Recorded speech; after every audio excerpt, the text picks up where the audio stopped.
If you haven't heard about Anchor, it's the easiest way to make a podcast. Let me explain. It's free.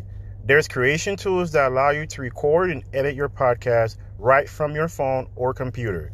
Anchor will distribute your podcast for you so it can be heard on Spotify, Apple Podcasts, and many more. You can make money from your podcast with no minimum listenership. It's everything you need to make a podcast in one place.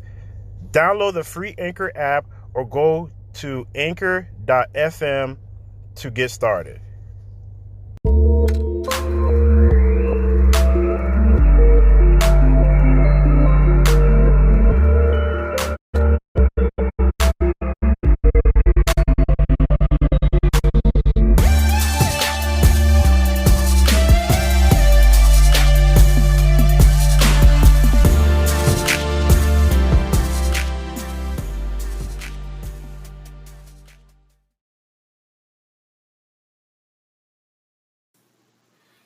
This is Thing Generational Wealth Podcast with your host, Amir, Estimo.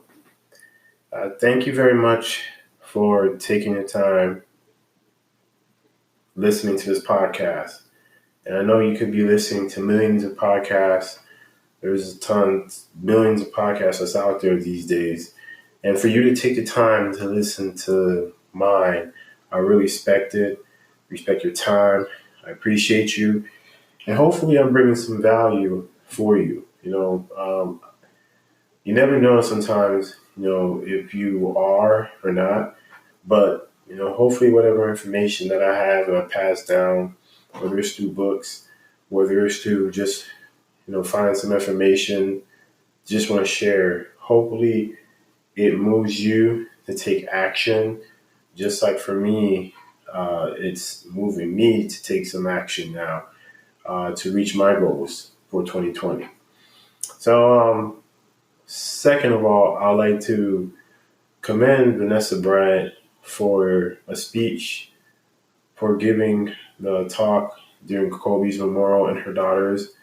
It takes a lot of courage to talk in front of all those people that was in the Staples Center and also millions of people that was watching worldwide. So I really appreciated her strength, her courage, and, to see that she's still grieving, still dealing with, the loss of her daughter and her husband. But to see that she's having the strength, you can see that the strength is there. I really appreciate her and continue praying for her and the other families that lost someone during this horrific tragedy, and just keep them in mind, keep them in thoughts, so like I said, really, really, really admire her strength and courage. So that's one to share. Third of all, the title of this show today is Assets versus Liabilities. So this first came up in Rich Dad Poor Dad by Robert Kiyosaki.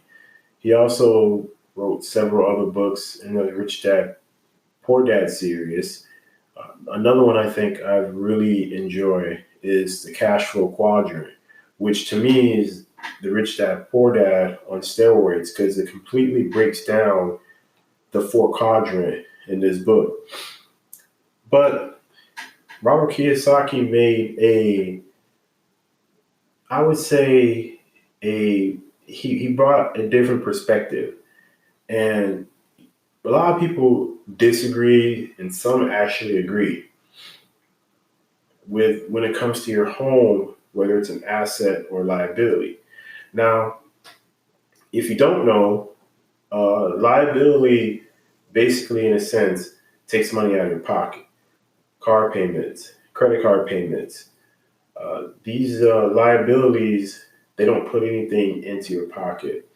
Personal loan debt, etc. Student loans, those are known as liabilities. Assets, on the other hand, puts money in your pocket, which is a lot of high net worth people have assets. They own real estate. They own art. They own stocks. They own maybe a life insurance plan, something to that necessary, which is an asset that is actually putting money into your pocket. Now, that's the difference between the two, an asset and a liability. But when it comes to your home, the biggest argument is your home is actually a liability. Robert Kiyosaki highlighted this in his book, Rich Dad, Poor Dad. Do anybody listening to this podcast, do you agree with that statement? For me, I actually agree with Robert Kiyosaki.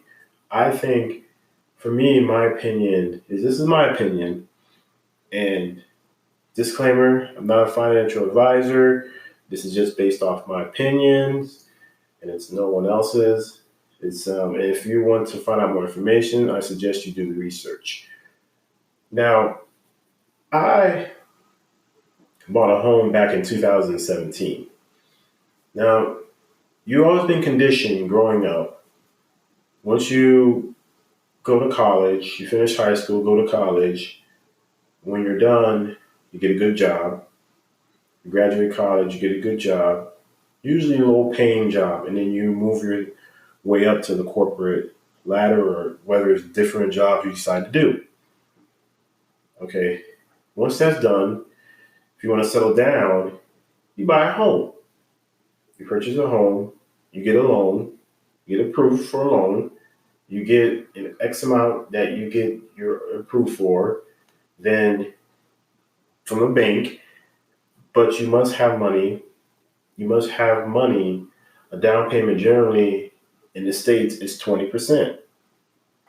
Now, if you don't have 20%, they'll still give you a loan, you still get approved, but now you got to pay a PMI, which is called private mortgage insurance.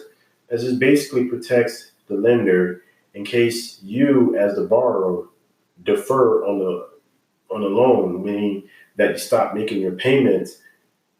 It protects the lender because you didn't have enough money, collateral in a sense, to put down on the home, so you pay that in PMI, that's already, in a sense, strike number one. Because if you got to pay the PMI, you're generally paying extra money, which in a sense means you didn't have the money to purchase the home from the get-go. Second, once you get that, you have what you call property taxes. Even though you may own the property, the government owns the land. So you still got to pay the piper. Then you're paying your monthly mortgage.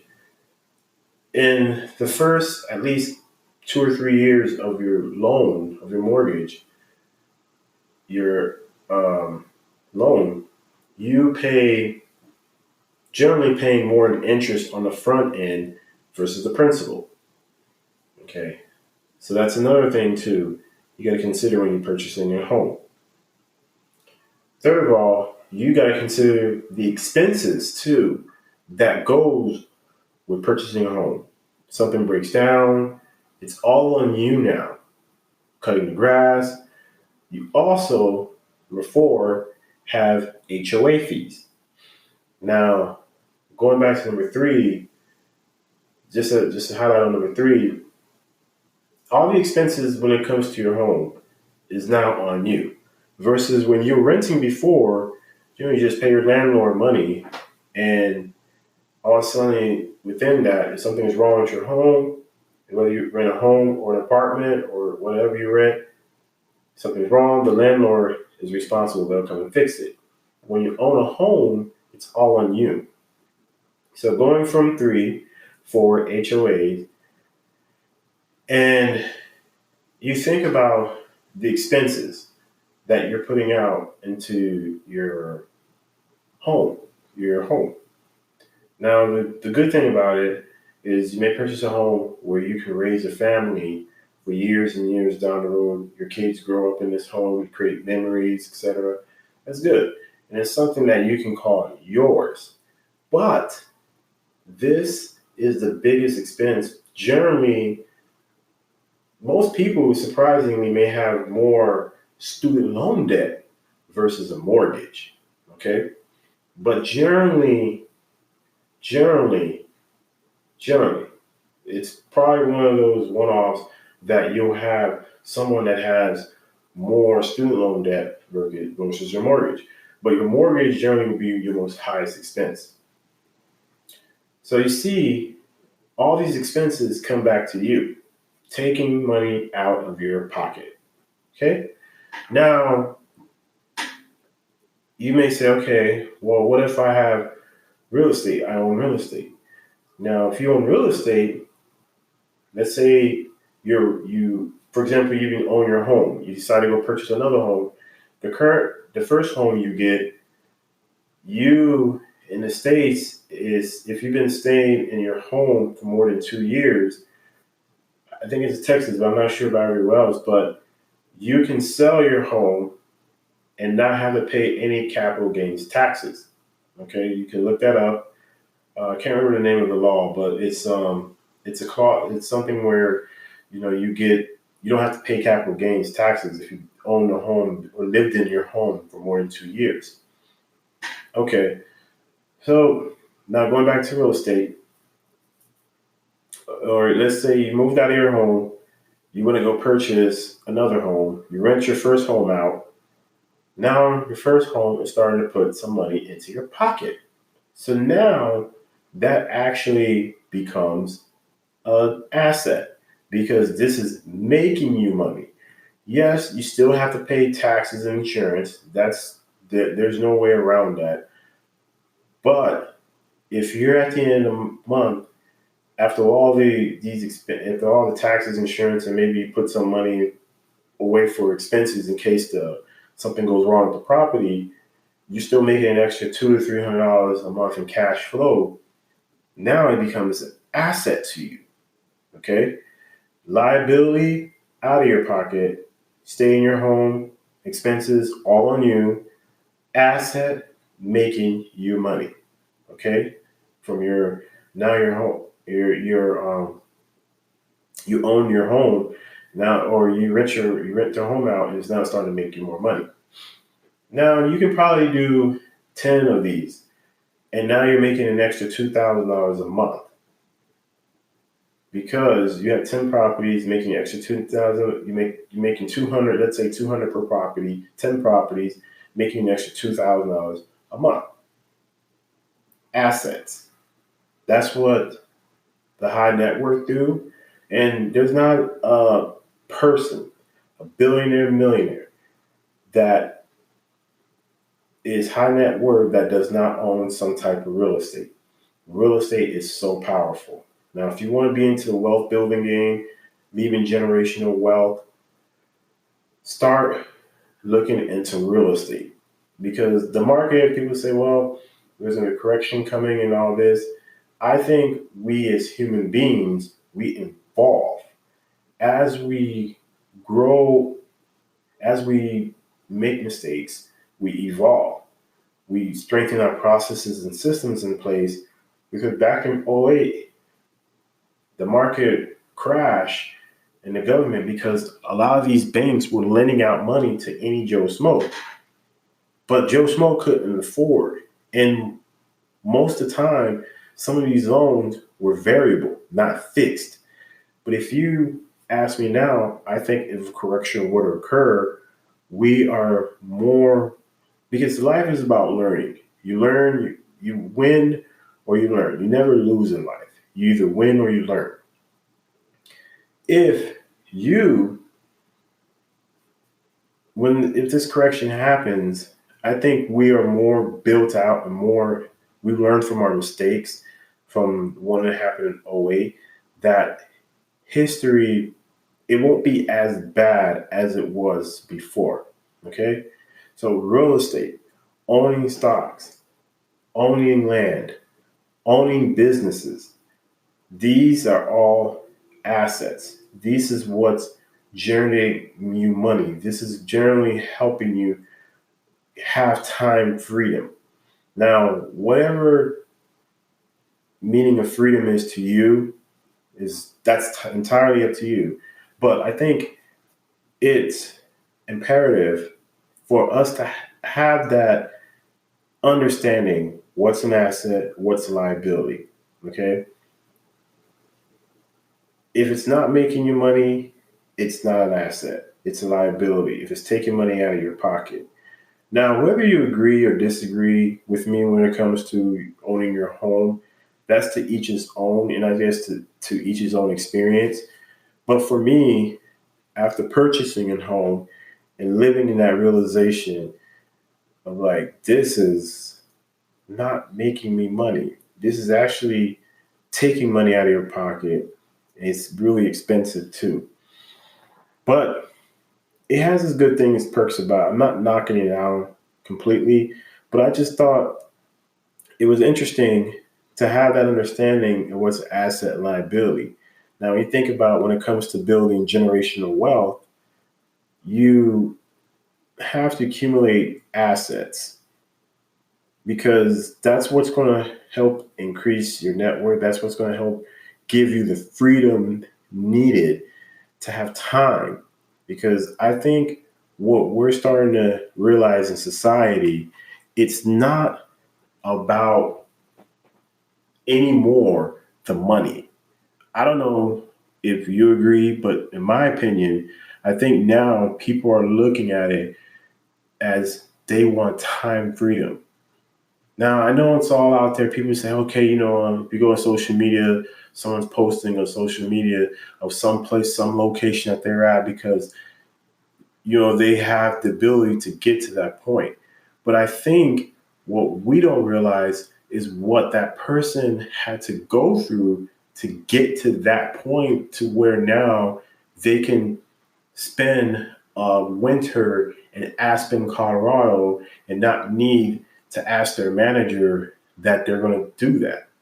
They need, or what they call request time off. Okay?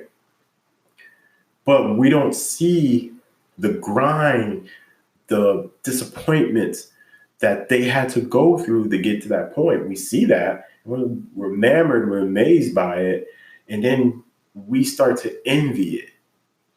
When you start to envy it, you start to now have to want a desire. And we do. We want that time freedom because we want to be able to own our own time. And I think the society has shifted from I need more money to, I want more time. That's why people go out and build businesses. That's why a lot of people join MLM marketing, affiliate marketing. People are finding other ways to make income to leave their 9 to 5. Now, can all of us be entrepreneurs? No. Some people do have to work, and that's the realization of life. But if you start to create some assets, you start to build some assets on the side, then you are on the path. You are thinking generational wealth, leaving a legacy, because these are things that could be passed down from generation to generation to generation and so on. Okay? But as long as we passing down not only those assets, but we're also passing down knowledge, mindset, habits, because if you don't set that precedence, the next generation, once they get it, if they don't know how to handle it, guess what's going to happen? It's going to go down. It's going to mess up. That's why you have to show them assets, mindset, and you also have to show them legacy and teach and educate and lead. Okay? I just wanted to share this podcast today. I was really interested by the terminology of asset versus liability, and it does apply to generational wealth. So thank you for listening. And if you can, please go on Apple. If you have an iPhone, go on Apple, go on your iPhone, look for that purple app called Podcast, search for Think Generational, and leave a rating. I would love to hear your feedback. Hopefully, I'm bringing value. Hopefully, if one person can take this information and take action with it, or just think for a second and say, okay, you know what? Maybe I need to start thinking, oh, maybe, yeah, that's right or wrong. Whatever your opinion, that's fine. Follow on Instagram, Think Gen Wealth. Email at thinkgenwealth@gmail.com. Until next time, folks, what should everybody be thinking? Generational wealth.